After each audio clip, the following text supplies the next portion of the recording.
Adventures by Morse. Carlton E. Morse presents The Cobra King Strikes Back, featuring Captain Friday. If you like high adventure, come with me. If you like the stealth of intrigue, come with me. If you like blood and thunder, come with me. Tonight, we are plunging toward the land of the Cobra King, toward Cambodia, which is in the jungle country of French Indochina. Cambodia, the land of the mysterious ancient folk, the land now under the sway of the cobra and the wild elephant and the tiger, the land of Oriental myth and Oriental wonder, a land to the east. To reach it from San Francisco, one travels to Hawaii, to Hong Kong, to Saigon, which is the capital of Indochina, and then through the jungles northward. This is where the Carter expedition is headed. And right now is a good time for you to meet Dr. Carter, archaeologist, scientist, explorer. Dr. Carter. At the moment, my party and I are aboard the steamship Westphalia between Hawaii and Hong Kong. The object of this expedition into the wilds of Cambodia will be explained shortly. But right now, I want you to know the other members of my party. First, you must meet my daughter, Celia. She's especially trained by me to be a historian of this expedition. Celia, please. Daughter, secretary, historian. That's quite an order for one girl to fulfill on one expedition. Oh, it's all right to be flippant, my dear, but just remember, there's bitter intrigue and danger connected with this expedition. I love danger. I eat it up. Well, that's my daughter, Celia. The second member of my party, you must know, is Professor Ernst Lebrun, medical advisor and scientific technician. Professor Lebrun, my friend. Oui, Dr. Carter. I was just remarking that I feel I've added greatly to our expedition's chances of success by persuading you to become a member of my party. If I did not have confidence in your abilities to lead such an expedition to a successful conclusion, I doubt if you would have persuaded me. A mutual admiration society, huh? Mademoiselle Celia, your father is a wonderful man, and I don't doubt he'll bring this whole business off with flying colors. Well, you've more confidence than I have, then. And now, where's Perry Mills? Here, Doctor. Oh, so you are. Now, Perry, besides being an admirable young man, is business manager and assistant collector for the trip. I hope and pray, young man, you didn't leave any of our paraphernalia on the dock back at San Francisco. I certainly hope and pray so myself. I've checked and double-checked. And triple-checked. Honestly, Father, Perry's done nothing since we left San Francisco but rummage around among our effects down in the hold of the ship. Well, I gotta face your father when we unload at Saigon, and I want to face him with everything in order and ready to start for our expedition into the back country. And now the last member of our party, Chaquan. Well, you let him go to his stateroom, Father.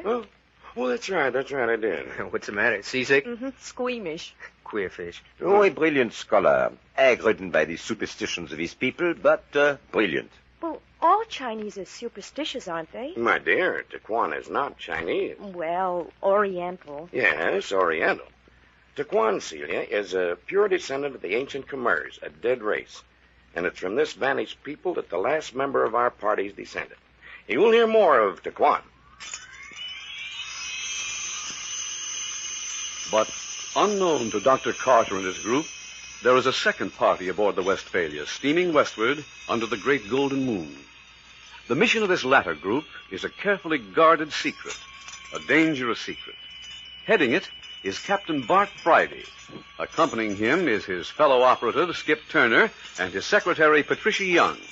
And then there's a fourth member of the party, a figure of mystery, a prisoner. Two expeditions, and at the moment, each unaware of the other's presence on the ship. Each unaware that it has friends in the other party. And now darkness has settled on the vessel, throbbing under its pounding propellers. The moon is riding high, is gigantic, is golden. And on the main deck, Perry Mills and Celia Carter are leaning against the rail. Oh, a lovely, lovely moon on the water. First trip at sea, Celia? Oh, yes. Imagine me going way off to such a wilderness as Cambodia. Clear around the world from San Francisco. Ah, lucky girl, all right. I feel rather lucky myself to be Dr. Carter's assistant archaeologist. Dad's a dear. Well, thank you, my dear. Hey, where did you pop from, Father? Evening, Dr. Carter. Evening, Perry. See, Professor LeBrun will join us in a moment.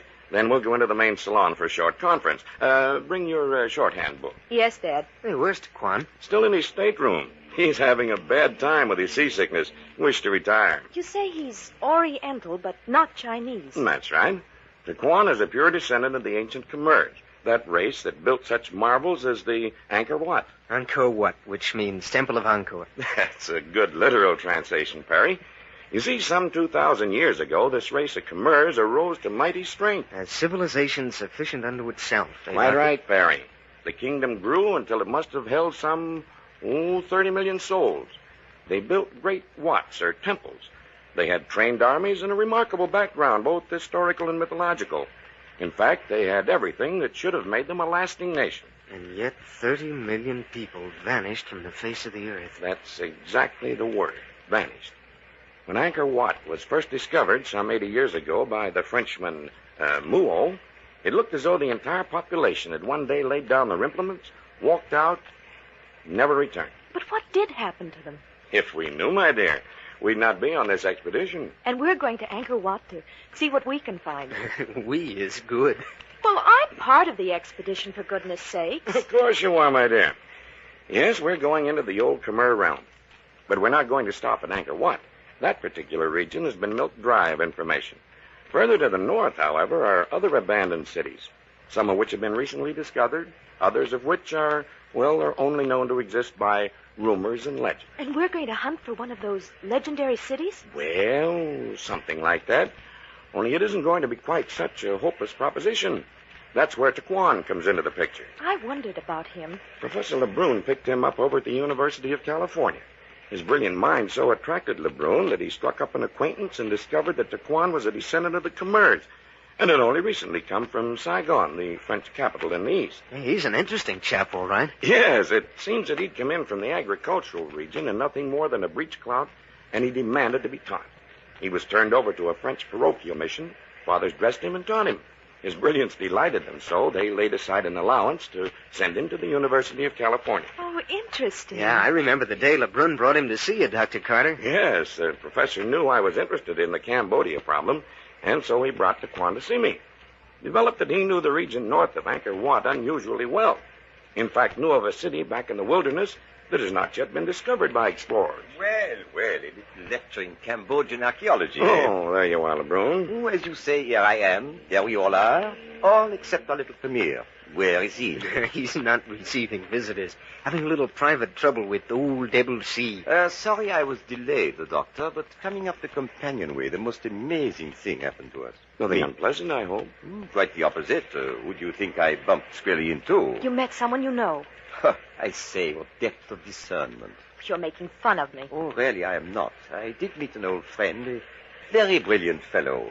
None other than Captain Friday. Say, you don't mean the Captain Friday in charge of the Worth murders and the City of the Dead mystery. Remember him, do you, Perry? The very same Captain Friday. And you just ran into him tonight? Oh, isn't that rather peculiar, LeBrun? Not at all, Doctor. You see, he and his party boarded the ship at Honolulu last night. Well, what on earth is he doing on his way to Hong Kong? Oh, most mysterious. I had to tear myself away to join you folks. Or perhaps I would have found out. He's waiting down in the salon for us to join him. Oh, that's a pleasant surprise. We'll just postpone our conference until tomorrow. Celia, we won't need you tonight after all. All right. And I'll stay right out here on deck and soak up some more moonlight. Don't you want to come along and join us? Me go down there and sit around in a cloud of cigar smoke while half a dozen men hold the floor? I should say not. Wise girl. Hey, don't lean too far over the rail. We don't want to lose our historian this early. Good night, everyone. And we'll take this companionway.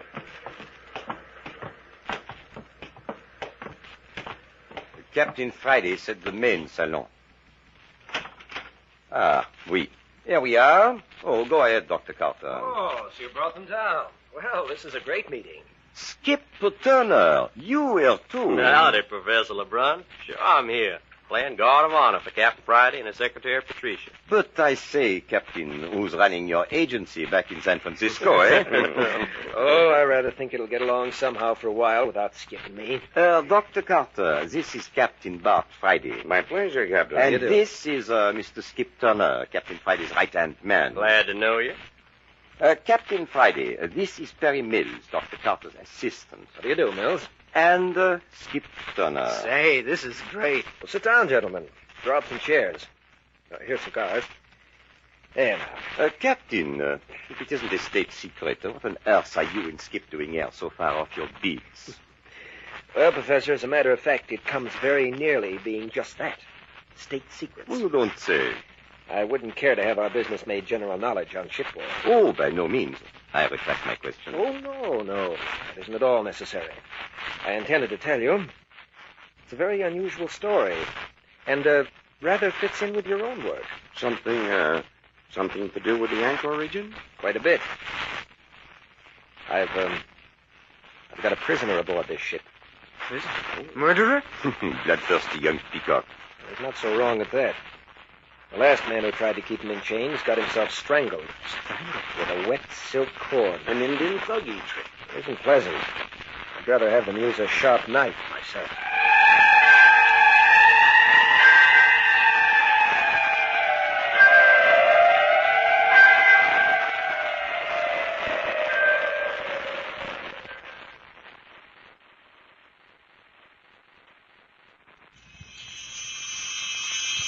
On board the Trans-Pacific liner Westphalia, two groups of people have met. One headed by Dr. Carter, archaeologist. The other headed by Captain Friday, private operator. Captain Friday is telling about a prisoner he is taking to Saigon, French Indochina, the same port from which Dr. Carter is launching his expedition. Captain Friday has just said, I've got a prisoner aboard this ship. His last keeper was strangled. He's an international plotter, a troublemaker. Well, looks like you're getting into big business, Captain Friday. After a manner, perhaps. He's a subject of Cochin China. I'm taking him to Saigon, the French capital. Remarkable. You're going right into our territory. Yes. But there's a closer relationship between your scientific expedition and my little party than that, Dr. Carter. Of course, you know the story of how France got hold of the Cambodia territory. Yes, Moole, the Frenchman, when he discovered the ruins, carried the word back to France. And by being on their toes, French diplomats took the territory over before the rest of the world learned of the Khmer ruins. Fast workers, huh? Oh, any nation would have jumped at the chance to get French Indochina, had they known about it. Yes, it was a rich land, lying fallow for someone to take it. After all, Mr. Turner, Siam was in no position to investigate the Cambodia ruins, even had she known of them. France immediately opened this new and rich scientific field. All right, I'm squelched. I take it back. Well, if Skip doesn't want to argue the point, Captain Friday, suppose you continue. Well, as you just explained, France got Cambodia by means of a diplomatic coup. It didn't set well with a lot of people in that region, especially those with the Siamese leaning. Many felt that Siam had lost a vast treasure. But France has gotten little return for the amount of money expended in that territory. To date, anyway. That's true, Mills. And yet there's much dissatisfaction. Well, that's easily explained. There are innumerable legends of tremendous Khmer treasure which are supposed to be buried beneath the ruins of those old cities. Treasure, huh? You mean casts of gold and jewels? Oh, no, much more fascinating loot than that. For instance, there's supposed to be a huge emerald Buddha seated on a golden coiled cobra. Numerous golden Buddhas, altar furnishings, priests and king's regalia, golden lions, golden howdahs, and chairs. My word, Perry, that is a lot. Well, I'm only reciting from the legends. According to the myths, the Thais Vandals came down from the north in great hordes and overran Cambodia. To save their treasures of the palaces and temples, priests buried them beneath the cities with the aid of slaves. Afterwards, the slaves were slaughtered. Jolly sort of folk, these Khmers. Well, these rumors are probably at the bottom of the dissatisfaction. Anyway, a certain Cambodian element feel that they've been robbed. Up until the time the French missionaries entered the field and began to educate them, the resentment was unorganized and latent. They were ignorant, had no idea how to go about revenging themselves. Yeah, the old story. Yes, Dr. Carter. But French fathers continued to educate the people. The French government even assisted their efforts with appropriations. They selected brilliant Cambodian youths and gave them what corresponds to a high school education right in Saigon. Then they selected the brightest of their pupils and sent them to American and European universities. Hey, we have just such a student in our party. What's that, Mills? Sure, a chap named Taquan. Well, we have another locked in Skip's cabin. Extraordinary, Captain Friday. You mean a Cambodian college graduate has become an international criminal? Hardly that, Doctor. He's a representative of the rebellious element in Cambodia. He's been in the United States trying to raise a secret expedition to penetrate the jungles north of the city of Angkor, claiming that he knows the location of another of the lost Khmer cities. Say, you don't suppose... I say, Perry, let's not speculate, huh? Speculation's bad business. Sure, well, of course. Excuse me for breaking in, Captain Friday. It looks as though I'm telling you a story you already know. You mind telling us who this chap is you have in handcuffs? Not at all. A fellow called Fen Lo. Never heard of him. Have you, Dr. Carter? I don't recall the name. Please go on, Captain. Well, it appears that Fen Lo has been telling that he knows the location of this new city's buried treasures. Rather odd. He didn't dig it up for himself and his friends, then, isn't it? According to his story, it'll take many men and some very modern evacuation machinery to get at it. That corresponds with the legends. The priests are supposed to have filled the passages leading down to the treasures with rock and a sort of cement. Oh, but they wouldn't have to tunnel in the original passage. Couldn't they dig in the earth paralleling the rocked-in part? No, Perry. It's too big a job for the natives. Even so, the treasure room would undoubtedly be cased in by a wall many feet in thickness. Yeah, but look here. If there's all this treasure under these cities, why don't the French government dig for it? That's just the point, Skip. The French are not convinced that there is any treasure. It's all rumor and native legend.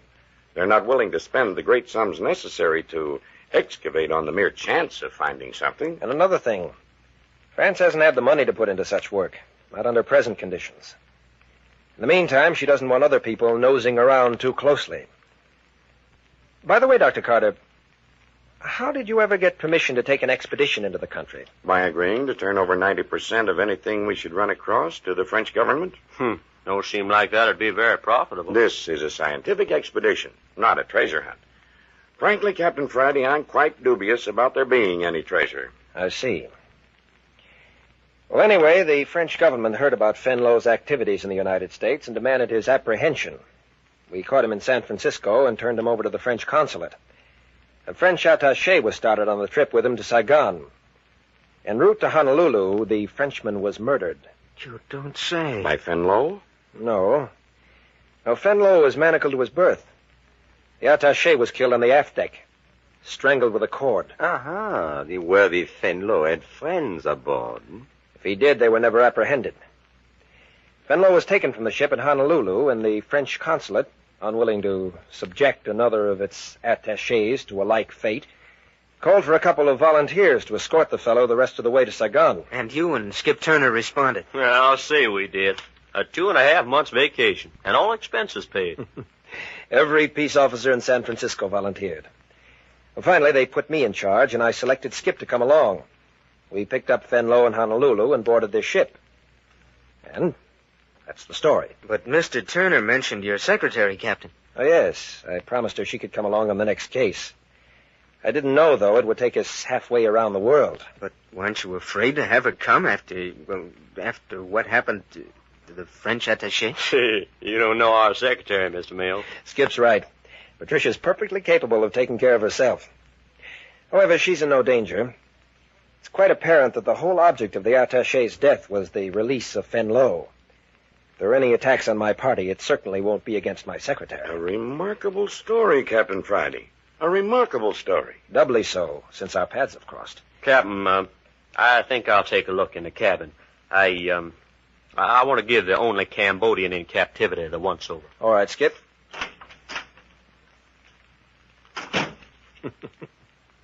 Skip's as nervous as a cat. He believes there's something mysterious about our Oriental. All Orientals or just Fen Lo? Well, Skip Turner's philosophy says that an Oriental at your back is a dangerous Oriental. Oh, the death of the French attaché probably has a good deal to do with his uneasiness. Very likely, Professor. Fen Lo has been in a sort of cold rage since we picked him up in Honolulu. prophesies innumerable deaths to pay for the outrage to his person. However, everything's gone smoothly so far. Listen. What's the matter, Mills? Thought I heard someone call out. I don't hear anything. All sorts of queer creaks and groans on a steamship. I remember... Listen. Someone's running.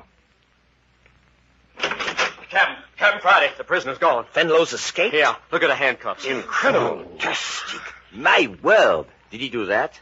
Scrape the flesh off his hands, forcing them through the manacles? He did, and he had someone to help him. There's no doubt about that. He couldn't have done this to himself alone. Pieces of flesh still clinging to the manacles. You're certain about that, Captain Friday? I've seen some strange and terrible things take place in the East. Dr. Carter, I don't believe there's a man in existence that could have gotten out of those handcuffs alone. His hands were cuffed behind him and fastened to his bunk. And I saw to it that the cuffs were tight to his wrists. Sure, he couldn't have got away without help. But hadn't we better get on his trail? I don't think there's any hurry, Skip. He can't escape from the ship, and we're still a good number of days from Saigon. But if the French attaché was murdered... The first thing to do is to inform the master of the ship. He'll warn everybody aboard to remain in his cabin, then form a searching party. I'll attend to that myself. Please excuse me. Yes, of course. Now, look here, Dr. Carter. Supposing I go give Celia an earful of this and send her to her cabin if she's still on deck. Good idea, Perry. Tell her to keep to her stateroom and keep door and portholes locked. I certainly will. Oh, that lad does crave excitement. Up to now, the party's been just fish and beans to Perry. But now, things are looking up a bit. A mighty fine youngster. Oh, but aren't we Look all... here, man. I just happened to think of Captain Friday's secretary. Patricia ought to be warned. Oh, by all means. Don't hang back on our account. We'll survive somehow. Yeah, I don't know whether you will or not if you get in the road of that there Fenlow guy. Oh, I say, Dr. Carter. Yes, LeBrun? Now that we're alone, what odds will you give that our own little Khmer playmate, Taquan, hasn't got a finger in Penlow's pie? Be careful, LeBrun. Uh-huh. Right the first guess. I'm afraid so. The chances are that Taquan and Fenlow are close friends. Both of them have been sent to American universities by French missionaries. Oh, undoubtedly. And take care, Professor. Don't put the idea into Captain Friday's head. If Taquan becomes mixed up with the authorities, we may never get him farther than Saigon. Our expedition is hopeless without him to guide us. Are you certain Captain Friday doesn't already suspect? I've been afraid of it. In fact, I have an hunch that he went to Taquan's stateroom on his way to organize the searching party.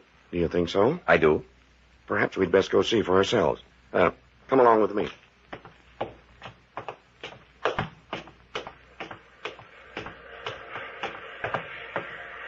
If he is guilty, I hope he had sense enough to get back in his cabin after his escapade. And I hope our suspicions are wrong. And still the ship plows on. Taquan's cabin's this way. Righto. Well, anyway, the moon is still grinning down at us. Doctor, quick, we've got to do something. Oh, I say, You Perry. don't understand. Celia's gone. My daughter's gone? Yes, she's gone. I can't find her anywhere. Come, old chap, you look ghastly. I feel ghastly. Oh, look here. Why should you? Why should I? Didn't you hear me say that Celia's disappeared? That maniac come here loose and roaming the deck? Suppose he's found her. But, why do you want to suppose that? But the fellow's loose and Celia's gone. Come on, both of you. We'll get the captain. Just a moment, Dr. Carter. Now, look here, Perry. Are you going off half-cocked, or do you know what you're talking about? Oh, I tell you, it's true. Every word of it's true. Where have you looked? Everywhere. I've been on both decks. I've been in all the salons. I even went into her cabin. Was it unlocked? Yes, What's that? Quiet, Perry. It's coming from the lower deck. Do you recognize that? No, Doctor. What is it? It's an ancient Khmer death chant. Death chant.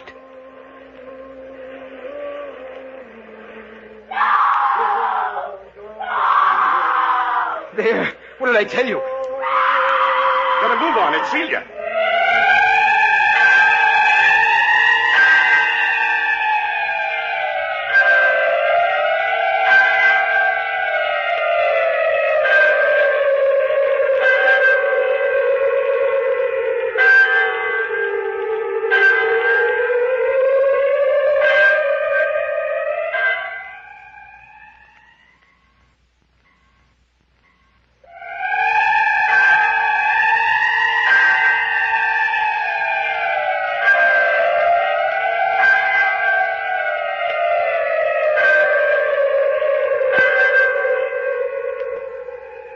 have just heard the opening episode of The Cobra King Strikes Back, the newest adventure thriller by Carlton E. Morse. Adventures by Morse bring you new excitement week after week. Next week brings you the second episode, laid in Saigon, that weird and wonderful seaport of Cochin China, known as the French capital of the East. The deadly shadow of the ancient Cobra King already has fallen upon both the party headed by Dr. Carter and that led by Captain Friday. But not until the two groups land on the shores of French Indochina does the deadly force of evil descend in all its venom. Watch for next week's episode entitled Something About the Hooded Snake.